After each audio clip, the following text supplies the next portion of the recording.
Whether your ceiling is made of glass or covered in peeling lead paint, as a woman and a woman of color, I want to challenge our notions of economic justice. Let me tell you something about justice, Senator. When I was coming up as a lawyer, I didn't have to remind everyone I was a woman every 10 seconds because they never let me forget it. I smiled all through the casual grabbing of my behind and all the secret meetings on the golf course that I wasn't invited to. So how about giving a little thanks to the women like me who built the ladder that you use to get up onto your soapbox? How about for once in your life, you stop whining, you stop complaining, and just man up? Because yeah, that's right, you heard me, man up. Yes, that was Julia Louis-Dreyfus as Selena Meyer on HBO's Veep, discussing the hard work that women often put in just to get as far as their male colleagues. And our next guests have a Broadway comedy that showcases that very point. Joining us now, Tony Award winner Julie White and Saturday Night Live alum, Tony Award nominee Rachel Dratch. They co-star in the Broadway comedy entitled Potus, or Behind Every Great Dumbass are 7 women trying to keep him alive. It is a madcap farce about 7 female White House staffers as they scramble to protect the President of the United States after the Commander-in-Chief's use of a certain 4-letter word, which creates a PR nightmare. It's playing now in a strictly limited engagement at the Schubert Theater in New York City through August 14th, and they've already had some very high-profile audience members, including Hillary Clinton and others. I love it. This is also the first farce in Broadway history starring all women, written and directed by all women. So kudos to you all. I guess, Rachel, I'll start with you. You are Stephanie. Tell me about poor Stephanie and what compelled you to do this project, and what exactly do you hope audience members will come away with? Well, Stephanie is, Stephanie is this White House secretary, and she starts out very meek and mild and trying to get the job done right. And then through a series of events, she ends up accidentally ingesting some hallucinogenics, and the whole rest of the second act, I am like off the rails. What appealed to me about this was the cast, Susan Stroman, the director, and just it's a big, broad comedy, but it also has like some little messages woven throughout. But I really get to be a big clown in this, so it's a lot of fun.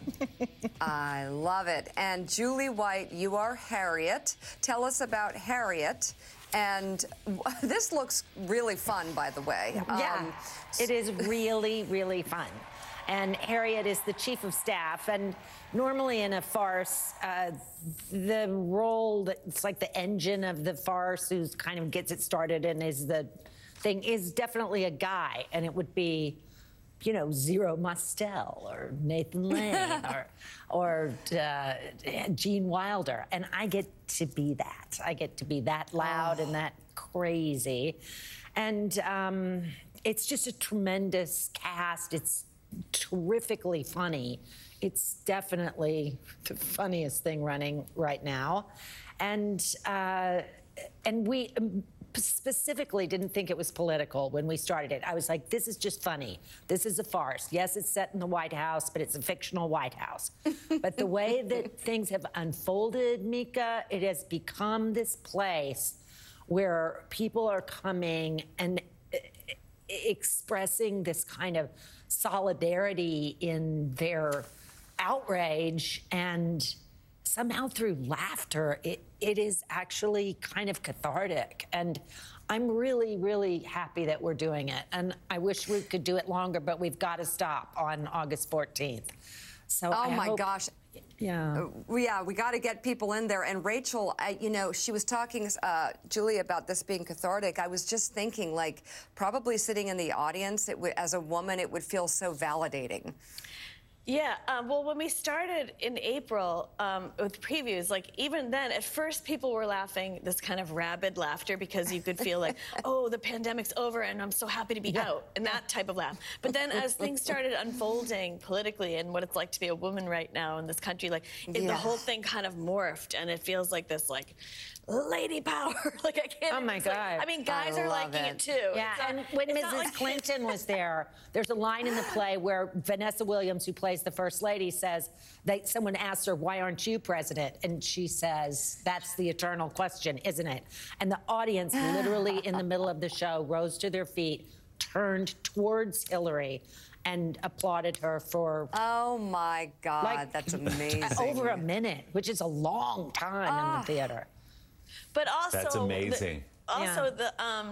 The Potus that is referred to in this, you never see the president, and it's not a certain president. It's sort of like an amalgamation of, you know, a bunch of past presidents. So it doesn't really, you know, some people are like, is this Trump? It's not Trump. No, but it's not red or blue. It's just like women trying to make it in this political atmosphere. Yeah, and like Harriet's definitely like waiting her turn to get to be the boss, but meanwhile doing all the work to keep this guy in power who really doesn't deserve it anymore.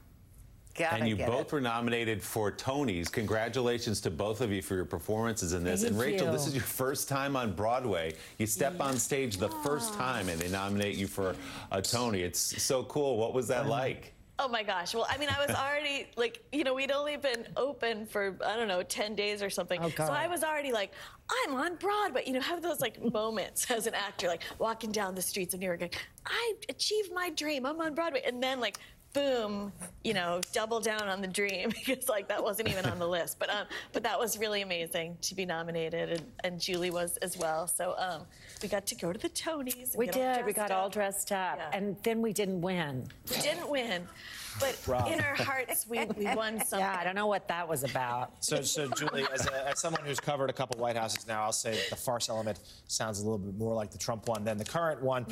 But let's end on a little more serious note. Obviously, there's a lot of political narratives right now in the real world, and particularly the Supreme Court's decision about Roe v. Wade that has put a spotlight on women, of course, around this country.